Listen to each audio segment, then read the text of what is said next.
राधे राधे, सुप्रभात। कितना ठंडा हो रहा है भाई।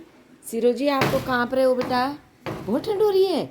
उई, कि तो काँप रहा है, कितना काँप रहा है।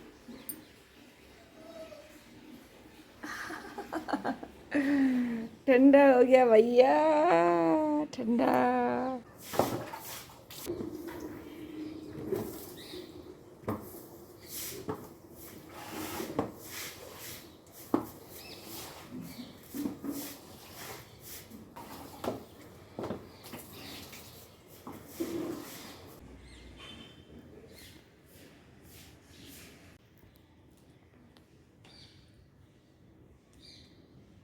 उस कोने में पानी रहा होगा, वहाँ पे कितनी अच्छी हो गई है।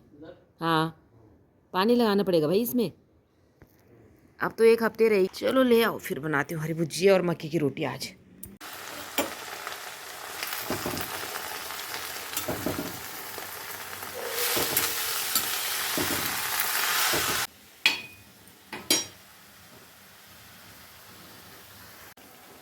तो खेत से आ गई है मेरी हरी सब्जी, और आज 11 बजे एक एक दो दो मक्की की रोटी या कोदे की रोटी खा लो, और फिर सीधा रात को ही, फिर रात का ही खाना है, क्योंकि दिन में खाने की फिर हिम्मत नहीं रहती, इतना हैवी ये हो जाता है। और बढ़िया भी, आजकल दिन छोटे हैं तो आराम से अपना पचता है। दिन में अगर इच्छा हुई तो कोई एक फल ले लो, और नहीं तो अपना शाम को सीधा खाना ही बनता है। ये सूर्य देवता जो है अंदर कमरों तक पधारे हुए हैं हमारे। आज जो है नाश्ते में मक्की की रोटी।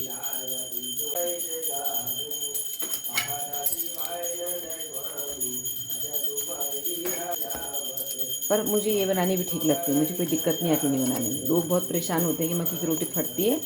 मक्की के आटे में थोड़ा गेहूं का आटा मिक्स करके काफ़ी देर पहले गूंद के छोड़ दो, तो ये तब ज़्यादा प्रॉब्लम नहीं करता है।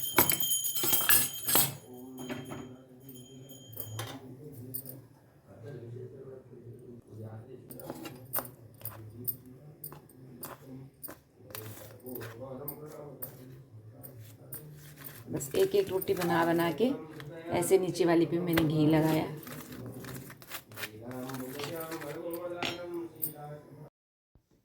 तो कब करछी घुमाते घुमाते हाथ जो है गाड़ी का हैंडल घुमाने लगे। ये भी एक मेरे लंबी कहानी है या लंबा संघर्ष है कि मुझे घर के काम के साथ साथ बाहर का काम भी करने का मौका मिला, या बर्डन पड़ा। बर्डन ही कह सकते हैं कि जब एक घर में काम करने वाली लेडीज को बाहर का भी सारा संभालना पड़ता है। और ये मौका उन्हीं को मिलता है जिनके हस्बैंड जो है शहर से बाहर जॉब के लिए होते हैं। तो उनको जब ये चुनौती आती है कि अब वो कैसे, शहर है और शहर में आप केवल पैदल ही नहीं चल सकते हैं, या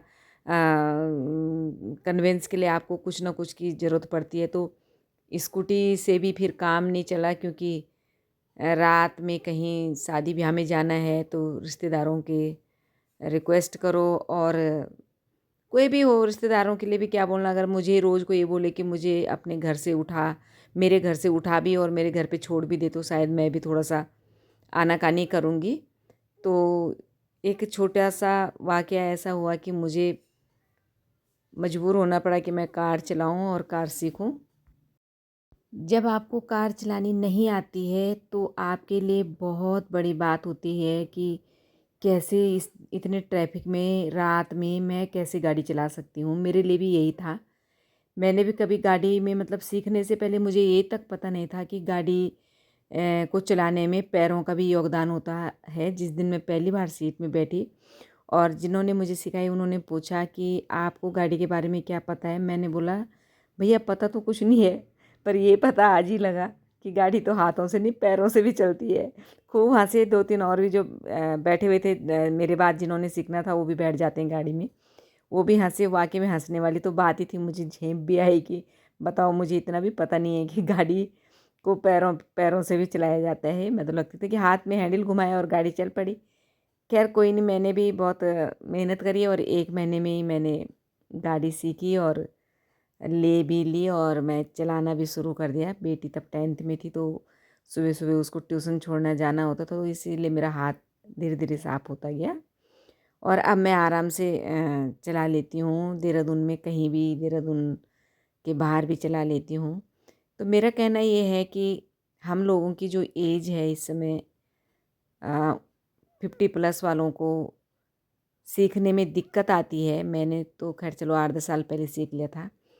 लेकिन हर एक को गाड़ी चलाना आना चाहिए। हमें ये लगता है कि जिन लोगों के हस्बैंड या बच्चे साथ में, उन्हें लगता है कि बच्चे चला लेंगे, पति चला लेंगे, मुझे क्या ज़रूरत है। लेकिन काम आता है चलाया। काम, कोई भी काम अगर आपने सीख रखा है तो कभी व्यर्थ नहीं जाता है, और लाइफ में वो कभी ना कभी आपको काम ही आएगा।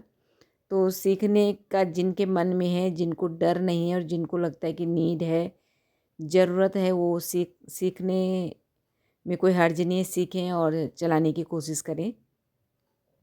मुझे भी अगर अब कहीं भी जाना होता तो मुझे किसी और को साथ में लेके जाने की ज़रूरत नहीं पड़ती। मैं अपना गाड़ी उठाती हूँ और जाती हूँ, और अच्छा भी लगता है कि मैं खुद ये सब काम कर सकती हूँ। मुझे किसी पे डिपेंड इस तरह से नहीं होना होता है।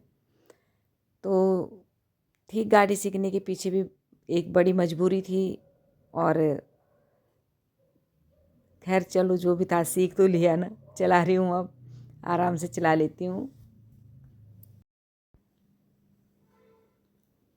काम घर का हो या बाहर का हो, अगर आपको आ जाता है तो सबसे ज़्यादा फ़ायदा आपको ही होता है। आप ही को हर काम को करने में फिर ये नहीं लगता कि अब किसी और के लिए बोलना है। तो मैंने भी ऐसे धीरे धीरे सारे काम सीखे। जब तक इनकी पोस्टिंग यहीं पे थी तब तक तो मुझे कभी जा कर के सब्ज़ी भी नहीं खरीदनी पड़ी। लेकिन जब ये बाहर गए तो फिर मुझे घर का ए टू जेड करना, बच्चों के स्कूलों में स्कूल कॉलेजों में एडमिशन कराना, और इसकी दादी रहती थी साथ में तो किसी भी डॉक्टर के पास लेके जाना, मतलब हर काम में फिर गाड़ी का इतना सहयोग रहा कि मुझे कभी दिक्कत नहीं आई। बारिशें हो रही या कुछ हो रहा है, कहीं जाना है, शादी ब्याह अटेंड करने हैं, कहीं रिश्तेदारी में जाना है, तो बच्चों को बिठाया और अपना चल दो। तो ये रहा मेरा गाड़ी का गाड़ी चलाने का बड़ा कारण, यही था कि थी तो मजबूरी, क्योंकि इतना मुझे डर लगता था। शुरू शुरू में मुझे नहीं लगा था जब मैं सीखती थी कि मैं सीख पाऊँगी, और जो मुझे सिखाते थे वो भी कहते थे कि आप नहीं सीख पाओगे गाड़ी। लेकिन जब मैंने चलाई तो जो सबसे ज़्यादा खुशी उन्हीं भैया को हुई जिन्होंने मुझे सिखाया था। तो बस बाइक चलाना नहीं सीख पाई मैं। अभी बाइक भी सीखूंगी। राधे राधे।